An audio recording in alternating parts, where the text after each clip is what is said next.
안녕하세요. 반갑습니다. 하나고 AP화학을 가르치는 강사 김훈희입니다.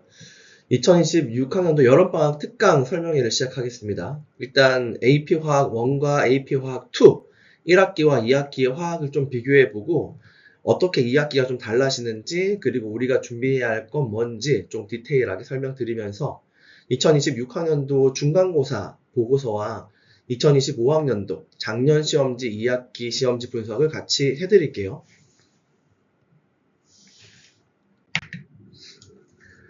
7월 18일 토요일에 개강을 합니다. 오전 10시부터 1시까지 수업이고요. 총 6번 수업으로 잡았습니다. 마지막 수업은 8월 17일 월요일 오전 10시부터 1시까지로 잡고 6회차 수업을 진행을 해보겠습니다. 2025학년도 2학기 시험지 분석을 할 거고요. 2026학년도 문항 비교를 좀 해보겠습니다. 그리고 여름 수업을 어떻게 진행할 건지 이 세 가지 말씀드릴게요. AP화학2는 일반 화학의 뒷부분을 이야기합니다. 교재는 줌다를 쓰고 있죠. 근데 일반 화학 앞부분보다 뒷부분이 평형 파트에 대한 내용이 훨씬 더 많이 들어가기 때문에 특히 처음 배우는 아이들 입장에서는 이 개념이 막 이어지는 내용들이 많습니다. 평형, 산염기, 전기화학 이렇게 내용들이 쭉쭉쭉쭉 이어지는데 중간에 하나라도 빠지면 그 다음 내용을 알기가 매우 힘들기 때문에 AP화학 1보다는 2가 개념 정리가 훨씬 더 어렵습니다. 신경을 써가지고 해야겠죠. 우리 시험지는 영어 문제로 나와 있죠. 읽는 시간이 꽤 걸리는 편이고 영어 때문에 문제가 되지는 않겠지만 그래도 영어에 익숙해질 필요는 있습니다. 계산식 세우는 거 엄청 많이 해야 되고요. 1학기 AP화학 1 같은 경우에는 계산을 하는 문제도 있고 하지만 많지 않고 좀 전형적이었어요. 개념 문제가 좀 많이 있었는데 AP화학 2는 식을 세우고 계산을 해야 되는 문제들이 거의 대부분입니다. 유효 숫자 맞추는 것도 실수하지 않게 끝까지 신경을 써야 되고요. 서술형도 답안을 어디까지 쓸 건지도 이제는 1학기보다는 조금 더 신경을 써야 됩니다. 2학기에 아이들이 가장 힘들어하고 또 가장 핵심 단원인 파트가 평형, 산염기, 용해도, 전기화학 이런 내용들이 쭉쭉쭉쭉 이어지는 과정이기 때문에 이 내용들을 중심으로 여름방학 커리큘럼을 진행을 해보겠습니다. 자, 2학기 범위에서 이제 평형, 산염기, 용해도, 전기화학 이렇게 4개 이어지는 내용을 전부 정리를, 이 4개 중에 1개라도 빠지면 아이들이 이해하기가 쉽지 않아요. 그래서 내용 정리를 조금 더 꼼꼼하게 진행을 해보겠습니다.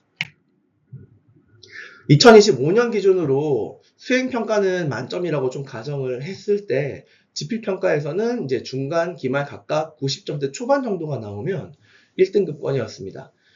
물론 2025년에는 절대평가였죠. 이제 절대평가 A, B, C, D였는데 그 학교 알림위에서 공개한 A, B, C, D 분포도와 점수들을 좀 보고 제가 역추산을 한 겁니다.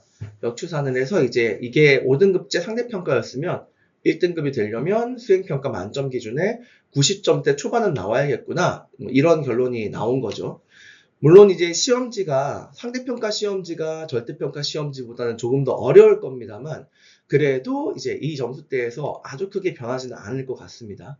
자, 그런 90점대 초반, 약 객관식 1개 틀리고 서술형에서 조금 깎인다라는 각오로 임해야 생각보다 높은 점수를 받아야 1등급을 받을 수 있습니다.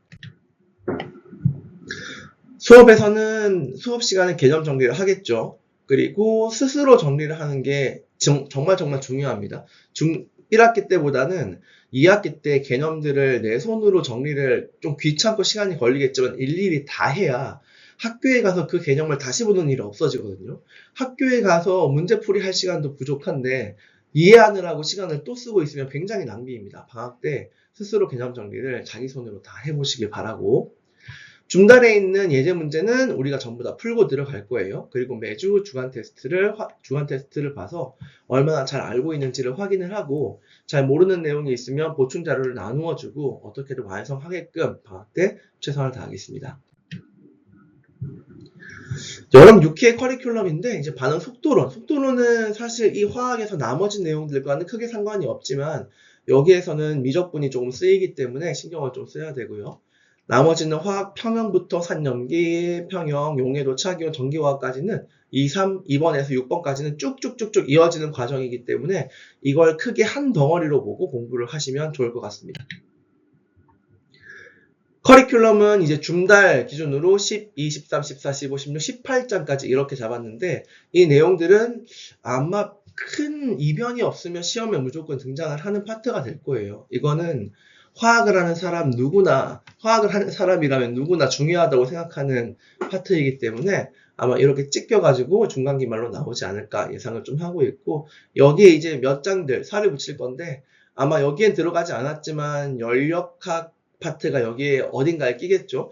가장 이상적으로 끼려면 사실 이 1회차와 2회차 사이에 연력하게 끼면 되게 좋은데 학교 선생님이 어디에 끼워 넣을지는 뭐 자유시기 때문에 학기 중에 판단을 하는 게 조금 더 바람직하다고 생각을 했습니다.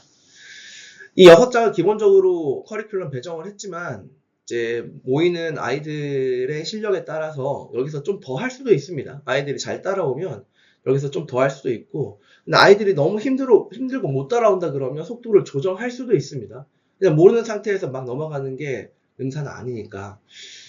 자, 어쨌든 이 기본에서 조금 조정될 수는 있다. 이렇게 보시면 좋겠습니다. 일단은 계산형, 서술형, 이건 2학기 때 똑같이 나올 거기 때문에 조금 더 익숙하게 만들어 드릴 거고요. 평형 상경기 파트, 정말 어렵고 제일 중요한 파트인데 학교에서 이해하는 시간 줄여줄 수 있게 방학 때 먼저 이해를 잘 시키고 학교에 보내겠습니다. 그리고 이제 공식들이 많이 나와요. 이 공식들의 이유를 정확하게 알고 있어야 변형이 가능하겠죠. 그 변형 공식까지 모두 다 한 번에 정리할 거고요. 1등급은 90점대 초반으로 목표를 잡아서 한 2개 정도 틀린다 이렇게 생각을 하시고 이 정도 난이도 클래스로 수업을 준비를 하겠습니다. 저는 7기부터 이제 하나고 친구들을 준비를 해왔고, 이제 하나고에서 AP 화학만 엄청 오랫동안 지도를 했죠. AP 화학 이외에도 유기화학이라는 과목이 있는데 그 친구들도 이제 많은 도움을 저한테 받고 갔습니다. 자, 일반화학 기반으로 이제 AP 화학 어려운 단어는 설명을 할 거고요. 사실 AP 화학이 일반화학이에요. 대학교 1학년 때 배우는 일반화학이고, 이제 계산형 훈련을 좀 많이 할 겁니다. 2학기는 계산이 엄청나게 많이 있기 때문에. 그리고 이제 서답형 답안까지 어떻게 잘 쓰면 좋을지 이런 것도 충분히 수업 시간에 녹여내도록 하겠습니다. 자, 수업에서 이제 그 시험지에서 표그래프 이런 것 조건들 이런 것들이 막 나오잖아요. 어떻게 읽어야 되는지, 무엇부터 읽어야 되는지, 식을 어떻게 써야 할지, 그리고 처음에 사실 이게 제일 중요한데 아이들 입장에서는 어떻게 시작을 해야 돼요? 이것 때문에 문제를 못 푸는 경우가 허다하기 때문에 이제 처음에 어떻게 시작을 해야 될지, 그리고 서술형이면 어떻게 답을 써야 될지 핵심적으로 꼭 필요한 내용만 쓰면 되거든요. 이 100일장이 아니기 때문에 그런 것들을 트레이닝을 잘 시키겠습니다. 시험지 분석을 본격적으로 해보겠습니다. 일단 1학기 중간고사와 이제 제가 냈던 모의고사 연계율을 좀 비교해보겠습니다. 26문제 시험지가 나왔고요. 이제 상대평가다 보니까 교재에서 거의 100% 낼 수는 당연히 없죠. 변형을 좀 많이 하십니다. 왜냐하면 이제 상대평가니까 변별을 해야 되잖아요. 하나고 친구들이 모두 다 우수한 친구들이니까 변별을 하기 위해서는 이제 보통 익숙하지 않았던 문제들을 내시는 편이겠죠. 그럼에도 불구하고 26문제 중에 22문제, 즉 84% 정도가 연계가 되었고 1등급 결정 문항 중에서도 이제 한 문제를 빼고는 거의 다 연계가 되었습니다. 보시면 이게 학교 시험이고요. 학교 시험이고 우리 친구들이 풀었던 모의고사인데 화학을 공부하지 않았던 학부모님들이 보시기에는 이제 이게 뭔 말인가 싶긴 하겠지만 어쨌든 여기 보시면은 C, 여기 H, 여기 O가 몇 %가 있고 그리고 화학식량이 얼마다, 여기도 화학식량이 이렇게 나와 있죠. 아토믹 매스가 나와 있고 여기에서는 이제 총 화학식량을 물어보는 거고 여기서는 화학식량이 얼마니까 이 포뮬라가 뭐냐, 이제 화학식이 뭐냐 이렇게 물어보는 문제입니다. 사실상 푸는 방법이 똑같아요. 미지수가 다를 뿐인 거지. 이것도 마찬가지로 이제 뭐 LIF, NaCl, MgO, 여기 MgO, LIF, NaCl 이런 것들을 물어보고 이것들의 이제 레티스 에너지는 격자 에너지를 말하는 건데 그 격자 에너지를 비교하고 있죠. 여기서도 레티스 에너지를 비교하고 있습니다. 뭐 전부 다 일일이 보면 좀 지루하시겠죠. 뭐 여기서 마찬가지로 이제 보고 있는 게 여기는 이 누라고 하는 건 진동수를 이야기하는 거고 빛에 대한 진동수 파장, 빛의 에너지를 물어보는 문제입니다. 여기서도 이제 이 ABC 물어보는 거랑 거의 동일하게 물어보고 있죠. 비슷한 내용을. 여기도 마찬가지로 이제 아래쪽이 우리 친구들이 풀었던 모의고사고요. 이쪽이 학교 시험지인데 거의 동일하게 출제가 되었습니다. 얘도 마찬가지고요. 이름 짓는 겁니다. 얘도 이제 결합 에너지 물어보는 문제인데 엔탈피를 이용을 해가지고 나왔습니다. 좀 근데 이해가 안 됐던 게 엔탈피를 사실 학교 시험 범위가 아니었거든요. 이 엔탈피라고 하는 열화학 부분이. 그럼에도 불구하고 이 엔탈피를 냈어요, 그냥 선생님께서는. 이 결합 파트를 이해하기 위해서는 엔탈피가 꼭 필요한데 그걸 건너뛰고 수업을 좀 하시더라고요. 그래서 우리도 똑같이 대비를 했습니다. 또 이제 학교 시험지고 이제 우리 친구들이 봤던 이제 그 오비탈의 화살표 채우는 문제예요. 이것도 학교 시험지 우리 친구들이 봤던 건데 이제 본하머 사이클이라고 해가지고 그런 것들을 표현을 하는 문제입니다. 학교 시험지, 우리 시험지. 자, 뭐 전부 다 일일이 볼 수는 없겠지만 이런 식으로 보시면 학교 시험지랑 우리 시험지가 상당히 비슷한 수준으로 올라와 있다는 걸 확인할 수 있습니다. 자, 엄청나게 많은 자료를 내어주면 거기에서 적중이 되겠죠. 뭐 프린트를 막 이만큼 엄청 두껍게 나누어 준다든가 이렇게 하면 되겠는데 우리 친구들이 받아간 건 모의고사 5세트가 전부였거든요. 그 5세트 안에 핵심 내용들이 다 들어있었기 때문에 충분히 밀도 있게 대비를 할 수 있는 모의고사를 제공해 드립니다. 작년 시험지 궁금하시죠? 작년 시험지 분석을 한번 해보겠습니다. 자, 중간고사는 줌달과 연계율이 거의 95%였어요. 거의 줌달에서 시험 문제가 전부 다 나왔죠. 줌달에서 그 학교 선생님들 사고가 이해가 되는데요. 2학기 시험 범위가 매우 어렵기 때문에 이론이 줌달에서만 연계를 해도 뭐 충분히 시험 변별이 될 것이다. 이렇게 판단을 하셨을 것 같습니다. 그렇게 1등급 결정 문항은 4개 정도고 물론 상대평가로 가정했을 때입니다. 이때는 절대평가였지만 어쨌든 이 연계율이 줌달 연계율이 굉장히 높았습니다. 이제 중간고사에서 주 시험 범위 어려웠던 부분들은 이제 평형산수, 반응지수, 깁스 자유 에너지, 그리고 평형산수 압력이고 엔트로피와 단위 변환하는 거 이런 것들이 좀 어려웠는데 기말고사에 비하면 조금 상대적으로 수월한 편이에요. 이제 여기 줌달 문제고요. 여기는 학교 시험지 문제고요. 거의 똑같은 이렇게 포맷을 가지고 있습니다. 줌달 문제고요. 학교 시험지 문제고 줌달 문제고 학교 시험지 문제. 여기 줌달 문제고 학교 시험지 문제. 똑같아요, 문제가. 그냥 되게 줌달을 잘 풀었던 친구들이라면 아주 무난하게 A가 나왔고 조금 열심히 공부한 친구들이라면 1등급이 바로 나왔을 줌달 베이스의 시험지였습니다. 줌달 학교 시험 문제. 근데 기말고사 때는 조금 달라집니다. 이제 기말고사 때는 변별을 조금 더 주기 위해서 MDP, 옛날에 의학전문대학원, 치의학전문대학원, 약학전문대학원 시험 있잖아요. 그런 시험지, 그러니까 이제 일반화학 시험 범위의 수능 문제 비슷한 문제들이었는데 그것들을 좀 같이 끌고 와가지고 연계를 좀 시켜보니까 100%가 나오더라고요. 1등급 결정 문항도 개수가 좀 늘었고 좀 더 어려운 시험지였습니다.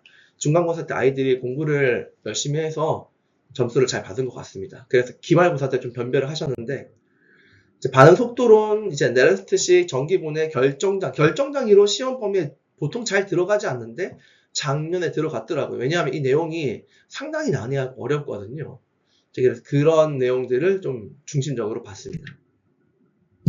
여기에서 이제 자연로그 함수 농도에 대한 문제고 여기도 마찬가지로 이제 자연로그 함수를 만들어가지고 농도를 만들어야 되는 줌달에서도 이제 도전 문제에 속하는 아주 어려운 문제입니다. 그 문제를 변형을 해가지고 시험 문제를 만드신 것 같고요. 이거는 이제 MDP 문제입니다. 이제 의학전문대학원 시험 문제인데 거기랑 비슷한 포맷으로 문제를 만드신 것 같습니다. 이것도 줌달 문제고 이건 학교 시험 문제고요. 이것도 MDP 문제. 의학전문대학원 시험 문제인데 얘를 가지고 문제를 만드셨죠. 이것도 MDP 문제고요. 어쨌든 2학기 AP화학2가 AP화학1보다는 내용적으로 좀 많이 어렵습니다. 숫자로 본다면 AP화학1 내용이 100이라고 한다면 난이도가 AP화학2는 170에서 80 정도로 잡는 게 좋을 것 같고 문제도 거의 다 계산 문제이기 때문에 시간이 아주 모자랄 겁니다. 계산기 제대로 쓰고 이제 식 제대로 세우는 연습을 방학 때부터 해야 되고요.